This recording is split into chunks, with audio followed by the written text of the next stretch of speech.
mempresentasikan kontra dari kelas 51. Mata kuliah isu-isu pembangunan kontemporer. Program studi ilmu sosial, dosen pengampu Peter Leonardo Kedar, jumlah SKS 3 SKS. Hari atau jam kuliah Rabu pukul 7 sampai 9.45.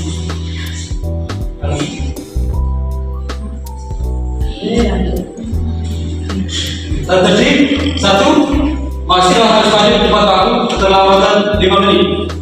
2. Keterlambatan dosen 5 menit dan hubungi dosen pengampu mata kuliah. Jika dosen belum hadir, kami menghubungi dosen.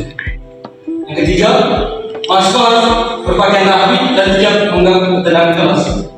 Yang keempat, mahasiswa tidak boleh menyalakan handphone. Yang kelima,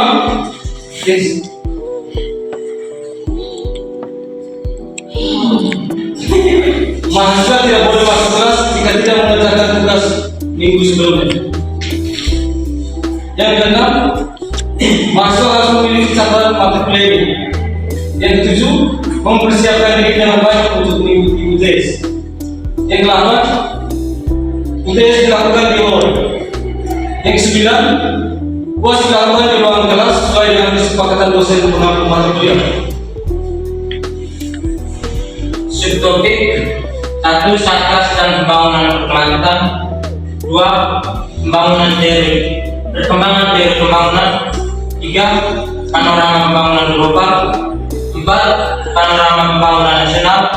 5. Panorama pembangunan ITT atau Flores. Pencapaian pembelajaran. Setelah mengikuti mata kuliah ini, mahasiswa diharapkan mampu 1. Menjelaskan fungsi dasar pembangunan kontemporer. 2. Menganalisis isu-isu pembangunan terkini, ekonomi, sosial, budaya, lingkungan, politik. 3. Mengkritisi teori dan praktik pembangunan yang berlangsung. 4. Merumuskan solusi kreatif atas permasalahan.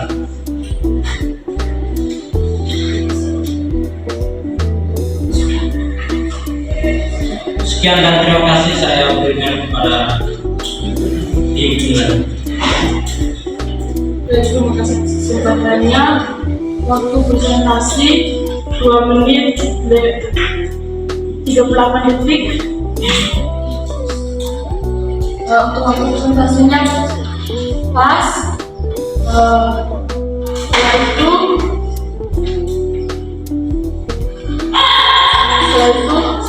teman-teman dari kelompok Satgas menjelaskan kontrak belajarnya sudah pas.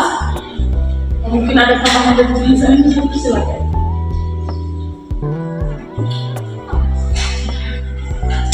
Mungkin saya mungkin menunggu kesepakatan dari dosen pengampu mata kuliah.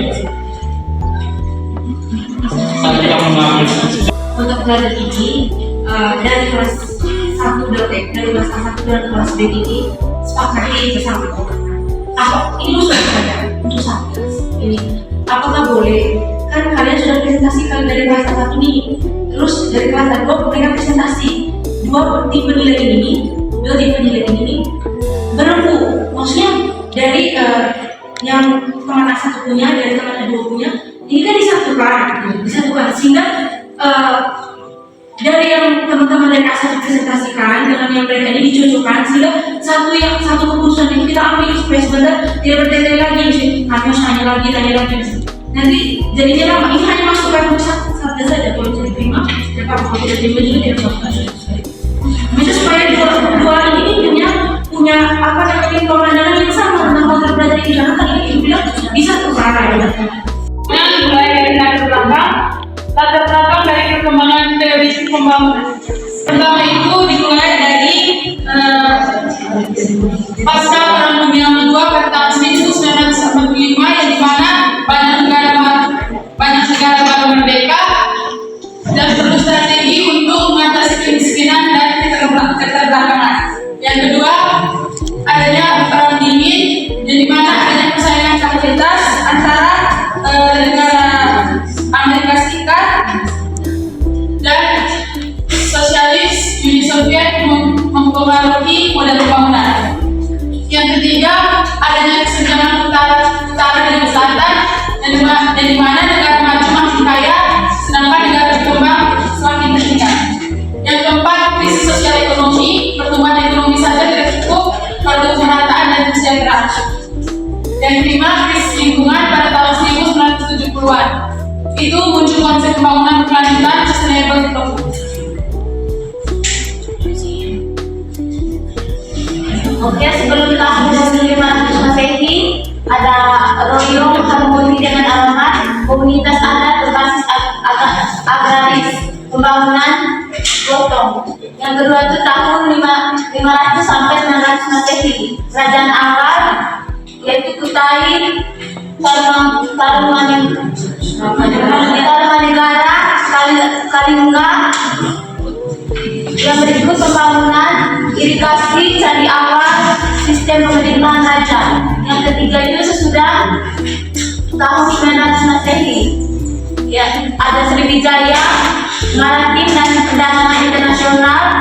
Yang kedua Mataram kuno, agraris, Borobudur dan Prambanan. Yang berikutnya itu ada Majapahit, integrasi politik dan ekonomi Nusantara. Yang berikutnya masa kolonial pada tahun 1940 sampai 1945. Belanda membawa teori pembangunan kolonial, tanah paksa, ekonomi ekstraktif, infrastruktur dibangun tapi untuk kepentingan kolonial itu sendiri atau bangsa penjajah Indonesia. Yang kelima, awal kemerdekaan tahun 1945 sampai 1966, fokus pada politik dan stabilitas politik, di mana pada awal kemerdekaan ini Indonesia mencoba memperbaiki ekonomi pada saat itu yang baru merdeka. Teori pembangunan pada saat itu nasionalisme, sosialisme oleh Soekarno. Keenam, masa Orde Baru pada tahun 1996 sampai 1998, fokus pada pertumbuhan ekonomi pada saat itu, atau disebut legal growth effect. Teori dominan pada saat itu modernisasi dan industrialisasi. Kritik mengenai teori ini, ketimpangan sosial dan kerusakan lingkungan. Pada saat itu teori ini tidak memperhatikan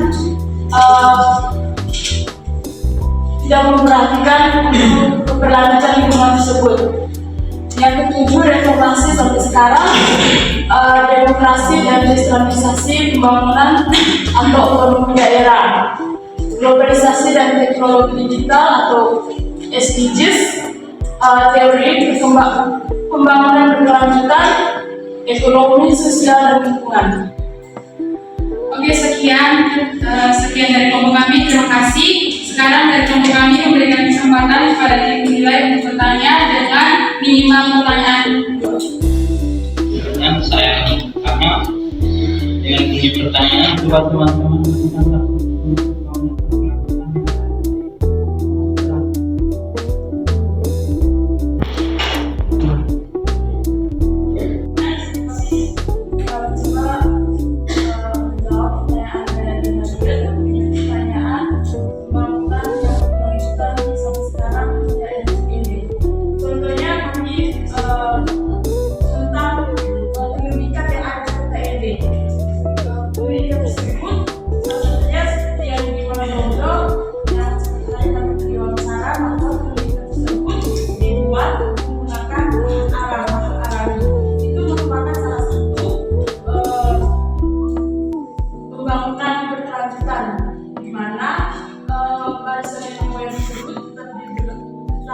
Ada, kita dilestarikan